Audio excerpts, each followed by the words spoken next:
आज से बजट सत्र शुरू हो रहा है।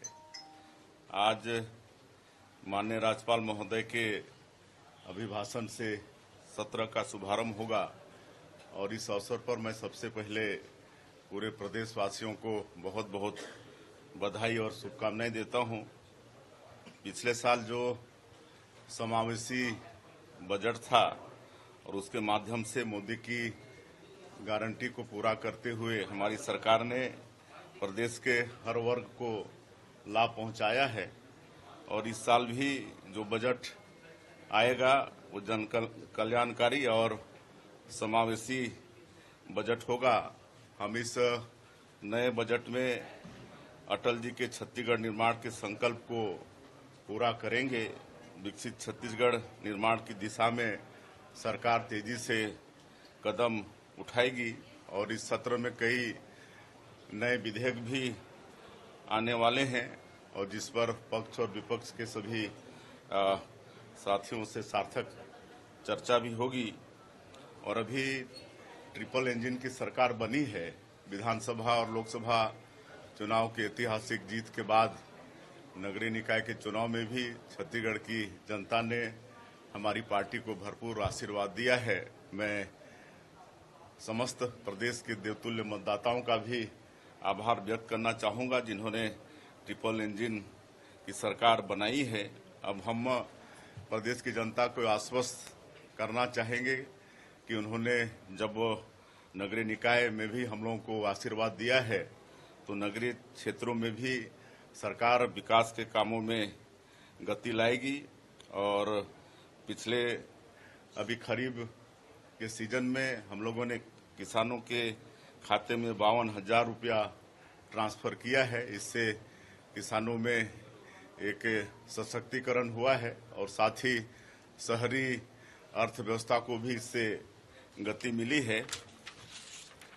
और 70 लाख माताओं को महतारी बंधन योजना में हर महीना 1,000 उनके खातों में भेजकर महिला सशक्तिकरण का काम भी सरकार कर रही है।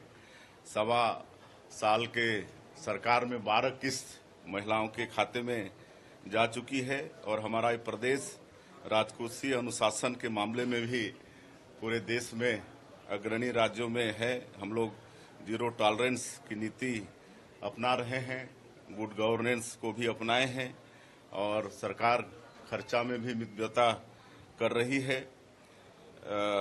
और लाल फीताशाही को हतोत्साहित करने के लिए हम लोग ई फाइल सिस्टम आरंभ किए हैं।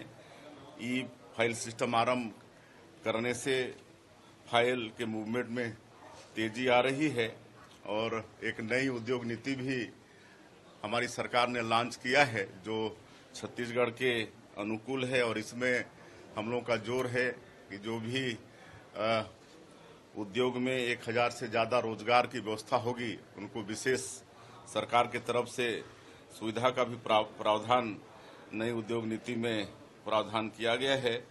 और नई उद्योग नीति को लेकर हम लोग दिल्ली और मुंबई में इन्वेस्टर कनेक्ट का आयोजन कर चुके हैं जिसमें 1 लाख करोड़ निवेश आने की पूरी संभावना है। उतने के प्रस्ताव सरकार को मिल चुके हैं और नए उद्योग नीति का काफी उद्यम के क्षेत्र में स्वागत भी हुआ है। और मुझे पूरा विश्वास है कि जो मैंने 1 लाख करोड़ का निवेश बोला इससे भी आगे निवेश आ सकता है। और हमारा जो प्रदेश में सरगुजा और बस्तर जो ट्राइबल बाहुल संभाग है, एरिया है, उसके विकास के लिए विशेष सरकार ध्यान दे रही है। उसको दोनों संभाग को हम लोग संवारने के लिए विशेष काम कर रहे हैं।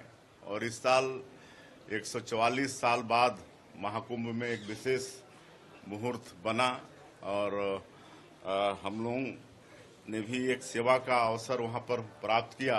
जो भी हमारे प्रदेश के श्रद्धालु वहां पर गए प्रयागराज महाकुंभ स्नान के लिए, उनकी सुविधा के लिए के 4.5 एकड़ जमीन में पवेलियन बनाए थे प्रदेश से, जिसमें 25-30 हजार से ज्यादा श्रद्धालु वहां गए और उनको वहां पर रहने की और भोजन पानी की निःशुल्क व्यवस्था सरकार की तरफ से था।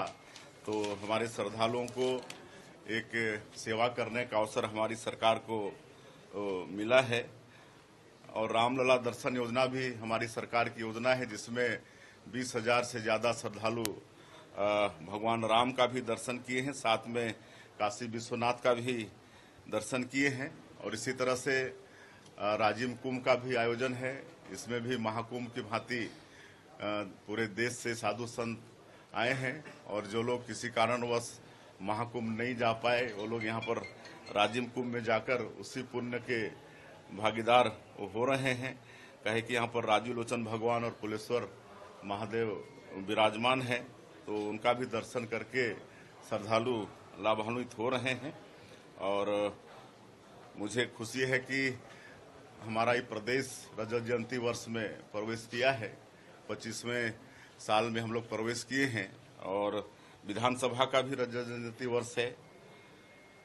और हमारा विधानसभा भवन करीब करीब बनकर तैयार है, आज उसका विजिट भी है। और हमको लगता है कि अगला हमारा विधानसभा का सत्र नए भवन में होगा। और मैं अंत में फिर से पूरे प्रदेशवासियों को शुभकामनाएं देना चाहूंगा। और मुझे उम्मीद है कि छत्तीसगढ़ विधानसभा में लोकतंत्र की मजबूत परंपरा है, और इस पूरे बजट सत्र में सदन में सौहार्दपूर्ण वातावरण में चर्चाएं होंगी और छत्तीसगढ़ के विकास के कई काम यहां पर संपन्न होंगे। बहुत बहुत धन्यवाद।